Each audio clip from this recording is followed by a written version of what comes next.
Hi, prayer partners. Hope you've had a good week. I know it's been a difficult one for many of our prayer partners. We've had a lot of pretty heavy requests come through this week, and that's kind of what we've been focusing on for the last few weeks of why do bad things happen to good people?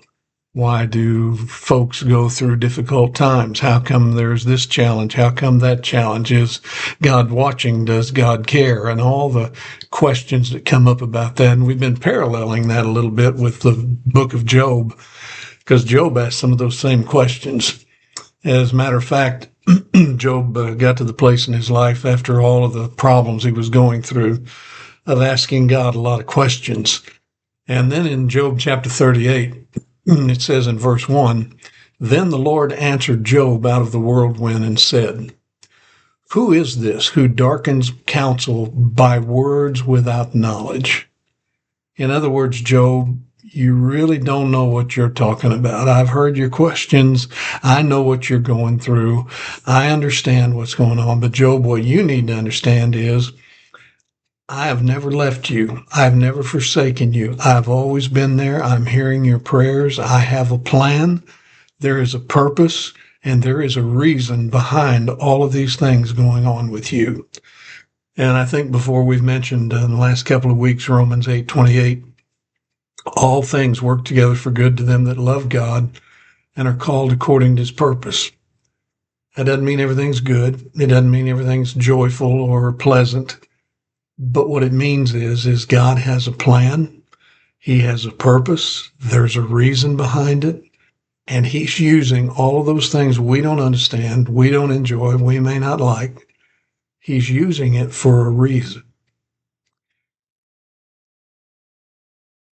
I know there in Job 38, it kind of turns the tables in the book of Job. Job's been asking God questions. And then in chapter 38, verse 3, God says to Job, Now prepare yourself like a man, and I will question you, and you will answer me. Where were you when I laid the foundations of the earth? In other words, Job, you're trying to tell me all this stuff that's wrong and trying to correct me and all of this. And he said, it's okay, but now let me ask you a few questions. Where were you when I created the universe? Where were you when I determined the measurements of how big the universe is going to be? Surely you know. Or who stretched a line upon it? In other words, who is big enough to measure what I've done? And just one question after another, after another, after another, clear up until Job chapter 42. And then it says in chapter 42, verse 1, Then Job answered the Lord and said, I know that you can do everything, and that no purpose of yours can be withheld from you. In other words, okay, God, I got it. You're bigger than my mind can understand. You're more powerful than I'm able to conceive. You are always there. You are always protecting and watching over. Even when I don't understand what's going on, you're in charge. And it says in verse 3 there, Lord, you ask, who is this who hides counsel without knowledge? Therefore, I have uttered what I did not understand. In other words, Lord, I was foolish. I said a whole bunch of things out of pain, out of anger, out of just being in the flesh, as we would say. I've said a lot of things that I wished I hadn't said. And he says, therefore, I uttered what I did not understand. Things are too wonderful for me, which I did not know. We go through those times. I think it's a normal response for us as humans to question and to wonder and try to figure out and try to get answers. But there are those occasions, just like Job found out, that we go through that we don't get answers, we don't understand, and we don't know what's going on. I know in my own life, probably one of the most difficult things I've ever been through when our daughter was first born, she didn't handle milk very well and was having a lot of problems with that. And so we go to the pediatrician, and they said, well, put her on Neomolsoy. It was a formula product back in 1979, and see if she does a little better with that. So we did just what the doctors told us to do. We went and bought the Neomolsoy, and not only did it not help, but things continued to get worse. And so we made another trip to the doctor, and another trip to the doctor, and another trip to the doctor. And by the time she was 6, 8 months old, it was constant vomiting, diarrhea. She was not gaining weight. She was stomach swollen, just all kinds of problems. And just scream and cry for 4 or 5 hours at a time, then sleep for an hour and wake up again screaming and crying. And that went on 24/7. And by the time she was almost a year old, the doctors, a particular doctor at KU Medical Center was getting a lot of referrals from pediatricians all over the Kansas City area and all over the country for that matter. And one thing he noticed was all of these children who had the same symptoms, the one common denominator they all had was they were all on the same formula.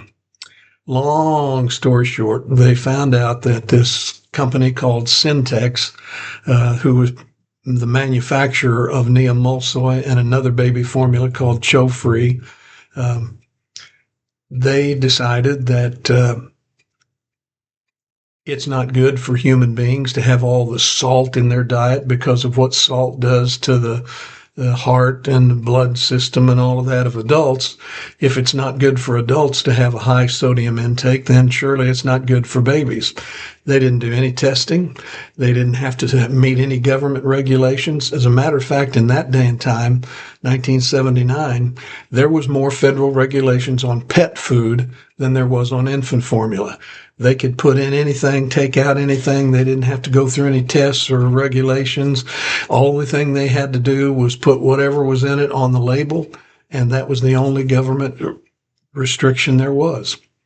So without any tests, without any trials, they just took all the sodium and chloride, all the salt out of this infant formula. Come to find out, human beings deprived from salt from infancy, there's a valve in the stomach that doesn't finalize its purpose until just a few weeks into life. And without salt, that valve does not finish developing. And because of that, you can't digest food. It either vomit, diarrhea, but no retention. And so thousands and thousands and thousands of children all over the United States and a few foreign countries who were on that formula began to have all kinds of problems. Infants deprived from nutrition from birth. Those first 6 months of life is when the brain finishes its developmental process. And without proper nutrition, the brain doesn't finish developing. And most of the children who were on that infant formula went blind. Most of them deaf, no motor skill abilities, couldn't control their hands and legs and feet, all kinds of horrific side effects because somebody decided, let's just take the salt out of the formula. I will never forget the day being at KU Medical Center and a doctor in a white gown with a stethoscope hanging around his neck in very clinical terms began to describe all the things caused by this infant formula.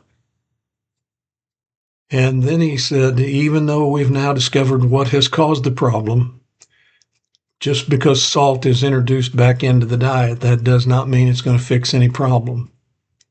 I remember the day that doctor looked at us and said, if your child lives, she is as far along mentally as she will ever be. And you talk about questions. I had a lot of them. God, why? How come? I didn't grow up in a Christian home. I had a grandmother who prayed for me. I remember that. But we didn't attend church on a regular basis. I didn't know the Bible. I didn't have any idea what that was all about. I had never been to vacation Bible school or Sunday school class. I didn't know anything about it.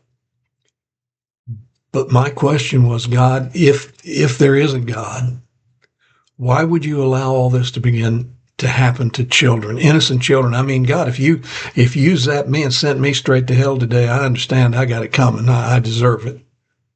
But why all these innocent children? How come all this is going on? And you talk about questions.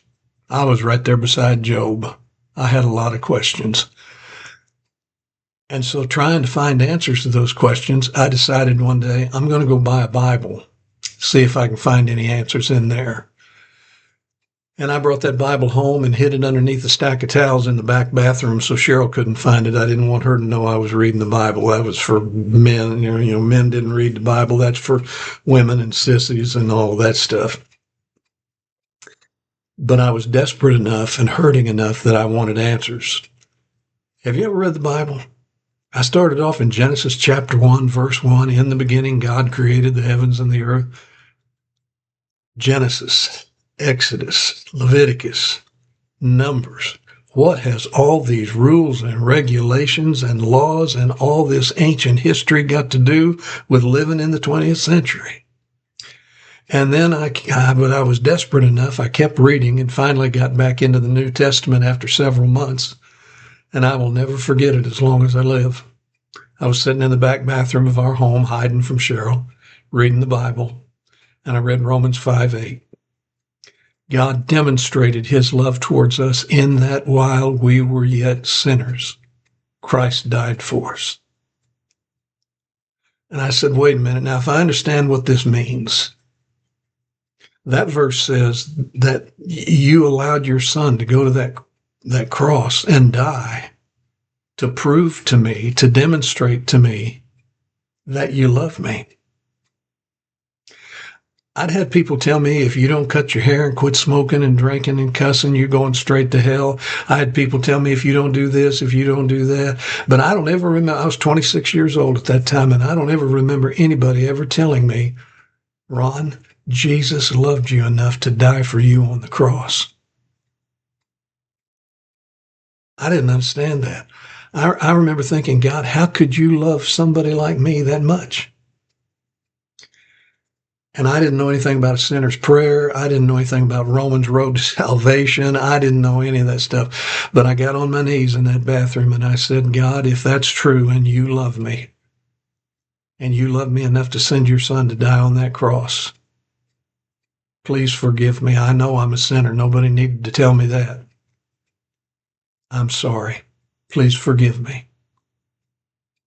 Take control of my life. And my life changed instantly. I didn't understand it. I couldn't have explained it, but I knew in my heart that God had heard my prayer, that he was real, that my sins had been forgiven, because I had a clear understanding. I'm never going to be good enough to earn this. That's what we talked about Job in previous chapters.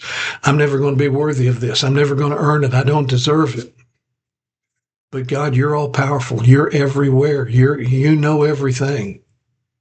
And Lord, if that's the case, then I trust you. Please forgive me. Long story short, I got up off my knees and I knew I was on my way to heaven. Cheryl and I began to find a church and start to attend church. And a couple of months after that, I was sitting in a rocking chair in our living room about 2:30 in the morning. Our daughter had gotten extremely sick and it looked like things were not going well. And I remember sitting there praying, God, why? How come? And it was as though the Lord just spoke to my heart and said, just trust me.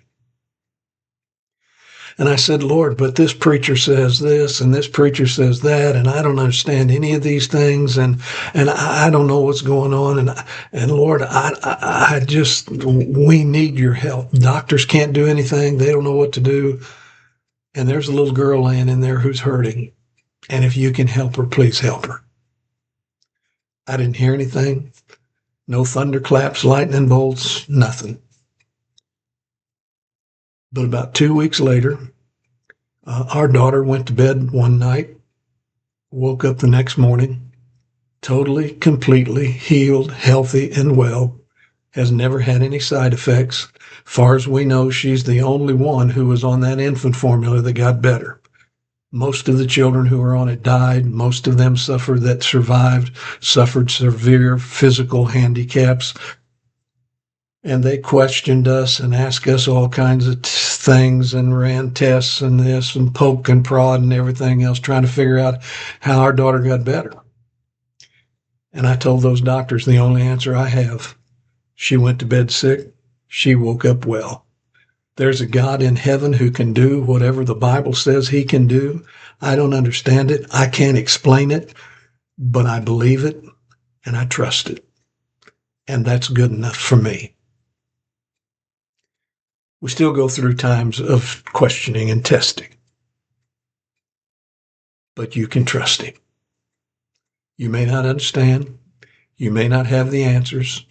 It may be the worst set of circumstances you could ever imagine going through.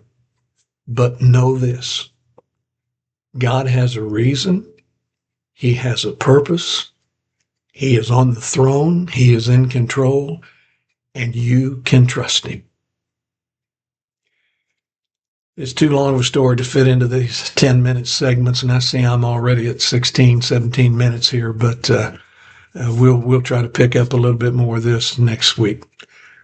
So if you're going through that tough time and you don't understand, you don't have answers, you feel like God's ignoring you, you just trust him and surrender afresh and anew every day and just say, Lord, I know you're able.